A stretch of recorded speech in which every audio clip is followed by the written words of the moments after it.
Hey Trump, you are fired. You are familiar with this sentence. Thank you for your attention to this matter. The central headquarters of Khatam al-Anbiya.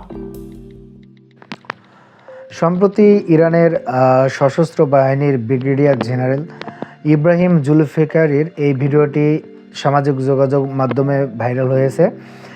ইরানকে বারবার ক্ষতবিক্ষত করার পরেও এই জেনারেলের বক্তব্যে ফুটে উঠেছে ইরানের হার না মানার এক গল্প। যুক্তরাষ্ট্রের প্রেসিডেন্ট ডোনাল্ড ট্রাম্পের যুদ্ধবিরতির জন্য দেওয়া প্রস্তাবগুলোর ইতিবাচক সাড়া মিলছে না ইরানের কাছ থেকে। ট্রাম্প ইরানের বিদ্যুৎ কেন্দ্রগুলোতে হামলার হুঁশিয়ারি দিয়ে আসছে এবং ইরানকে তাদের সত্য মানতে চাপ প্রয়োগ করে আসছে, কিন্তু ইরান যুক্তরাষ্ট্রের প্রস্তাবকে একচেটিয়া ও যুক্তরাষ্ট্রের স্বার্থ সংশ্লিষ্ট ব্যাপার বলে আখ্যা দিয়ে আসছে। রয়টার্সের বরাত দিয়ে প্রথম আলোর 28শে মার্চ 2026 তারিখের পত্রিকার খবরে দেখা যাচ্ছে হরমুজ নিয়ে পিছু হটলেন ট্রাম্প। চলুন বিস্তারিত দেখে আসি আজকের প্রথম আলো পত্রিকার কলাম হতে। বৈশ্বিক জ্বালানি সরবরাহের গুরুত্বপূর্ণ পথ হরমুজ প্রণালী খুলে দিতে ইরানকে আরও 10 দিন সময় দিয়েছেন যুক্তরাষ্ট্রের প্রেসিডেন্ট ডোনাল্ড ট্রাম্প। এই সময়ের মধ্যে জ্বালানি সরবরাহের গুরুত্বপূর্ণ পথটি খুলে দেওয়া না হলে ইরানের বিদ্যুৎ কেন্দ্রগুলোতে হামলা চালানোর হুমকি দিয়েছেন তিনি।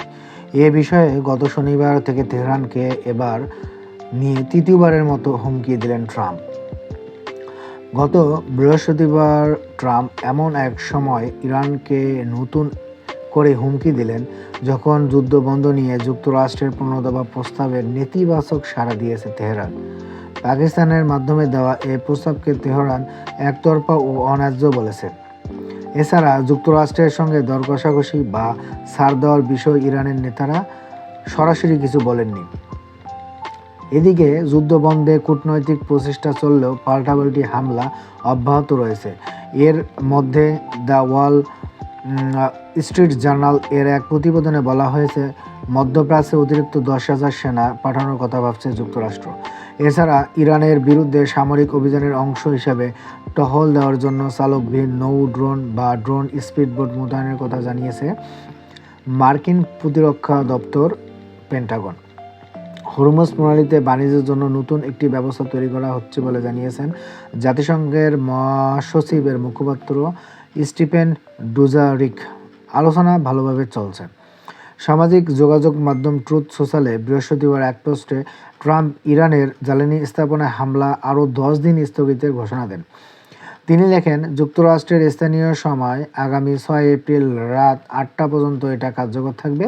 ইরানের সঙ্গে আলোচনা চলমান, তবে ট্রাম্পের এই ঘোষণা নিয়ে ইরান তাৎক্ষণিক কোনো প্রতিক্রিয়া জানায়নি।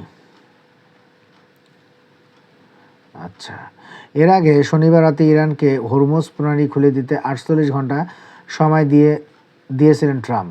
গত সোমবার এই হুমকির সময়সীমা শেষ হওয়ার কয়েক ঘন্টা আগে ট্রাম্প ইরানকে 5 দিন সময় বাড়িয়ে দেন। ট্রাম্পের সেই ঘোষণা অনুযায়ী যুক্তরাষ্ট্রের স্থানীয় সময় গতকাল শুক্রবার পর্যন্ত ইরানের হাতে সময় ছিল। এরই মধ্যে আরও 10 দিনের কথা তিনি বললেন। ট্রাম্পের দফায় দফায় হুমকি সত্ত্বেও ইরান হরমুজ প্রণালী সম্পূর্ণ খুলে দেয়নি। ট্রাম্পের হুমকির জবাবে ইরান বলেছে, বিদ্যুৎ কেন্দ্রে হামলা হলে উপসাগরীয় অঞ্চলের মার্কিন মিত্র দেশগুলোর বিদ্যুৎ কেন্দ্রে পাল্টা হামলা চালানো হবে। পাশাপাশি তেহরান বারবার বলে আসছে, হামলা বন্ধ না হওয়া পর্যন্ত যুক্তরাষ্ট্র ও ইসরায়েল বা এই দুই দেশের স্বার্থ সংশ্লিষ্ট কোনো জাহাজ বা ট্যাঙ্কার হরমুজ পাড়ি দিতে পারবে না। পাড়ি দেওয়ার চেষ্টা করলে হামলা হবে। গত 28 ফেব্রুয়ারি যুদ্ধ শুরুর পর থেকে সেখানে অন্তত 16টি জাহাজ বা ট্যাঙ্কারে হামলা হয়েছে। হরমুজ দিয়ে তেল আসতে না পারায় বিশ্ববাজারে অস্থিরতা চলছে।